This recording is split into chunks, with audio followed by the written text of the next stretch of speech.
قل أنبئكم بخير من ذلكم للذين اتقوا عند ربهم جنات تجري من تحتها الأنهار خالدين فيها وأزواج مطهرة ورضوان من الله والله بصير بالعباد الذين يقولون ربنا إننا آمنا فاغفر لنا ذنوبنا وقنا عذاب النار الصابرين والصادقين والقانتين والمنفقين والمستغفرين بالأسحار. اكتفي بهذا القدر القراءة المقطعية، وهذا ما يطلق عليه بالفرنسية بالديشيفرمون وبالعربية بالتهجي، وهو التهجي المقاطع الصوتية التي تتكون منها هذه الآيات الكريمات. وهذا القراءة المقطعية أو القراءة الموقعة بالنسبة للإيقاع فهو يبين لك أين تضع النبر، وهو تشديد الصوت والضغط عليه. أين تضعه؟ على المقاطع الصوتية. المقاطع الصوتية مسطرة أمامك، ويجب الرجوع إلى هذه القناة لمعرفة ما هو المقطع الصوتي، ودائما ينتهي بساكن. هنا أول هذا الحزب نجد بأن هنالك مقطع رباعي، قل أنب، قل أنب، هذا مقطع رباعي. دائما النبر يكون على الحروف الفردية من المقاطع الفردية وعلى الحروف الزوجية من المقاطع الزوجية. هذا مقطع زوجي، إذن قل النبر غتعملوا على اللام، قل أنب، قل أنب، النبر غيكون على اللام وعلى اللون، قل أنب، قل أنب. من بعد سوف تجد المقطع الثلاثي، هذا النبر غيكون على الحروف الفردية، قل أنب بئكم، إذن كتقول قل أنبئكم. هنايا راه عندك الغنة فيها جوج ديال الأزمنة، قل أنبئكم بخير من ذلكم. كذلك هنا الغنى راه يجب أن تمنحها زمنين إيقاعيين. للذين اتقوا عند ربهم، للذي، هذا مقطع أحادي، ولكن المقطع الذي يليه ثنائي، للذي، إذا النبر غتعملوا على الذال، للذين اتقوا. كذلك هنايا مقطع ثنائي، النبر غيكون على القاف، تقوا.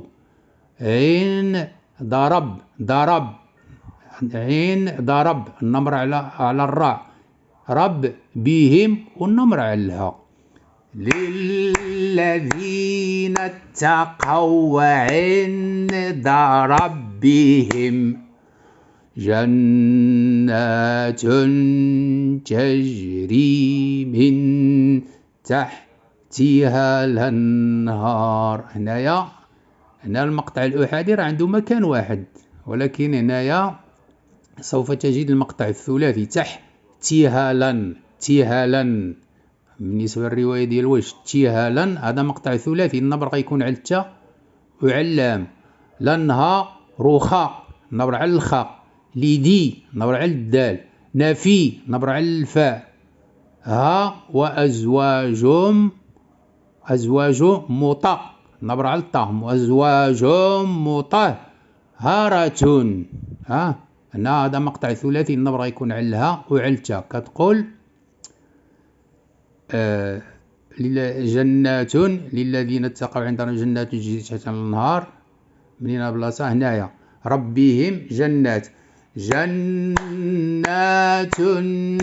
تجري من تحتها الأنهار خالدين فيها وأزواج مطهرة ورضوان من الله. إذن هنا دائما بالنسبة للمقطع الأحادي راه كيكون النبر عليه عنده مكان واحد، ولكن انتبه المقطع الثنائي دائما يجب أن تضع النبر على الحرف الثاني. وهنايا والله بصير بالعباد، إذا النبر هنايا والله بصير، هو بصير، هذا مقطع ثلاثي، النبر غيكون على الهاء وعلى الصاد. بالعباد، عباد المقطع الأخير هو مقطع ثنائي، إذا النبر سوف تضعه على الباء، عباد. كتقول ورضوان من الله والله بصير بالعباد. ثم فيما بعد سوف تجد الذين يقولون ربنا، هنا فهي مقاطع أحادية وثنائية لا إشكال فيها إلا هذا المقطع هذا، وقينا عذاب النار، هذا يجب تتنبه له، فيجب أن تضع النبر على الواو وعلى النون. تقول ولكن هنا كذلك الذين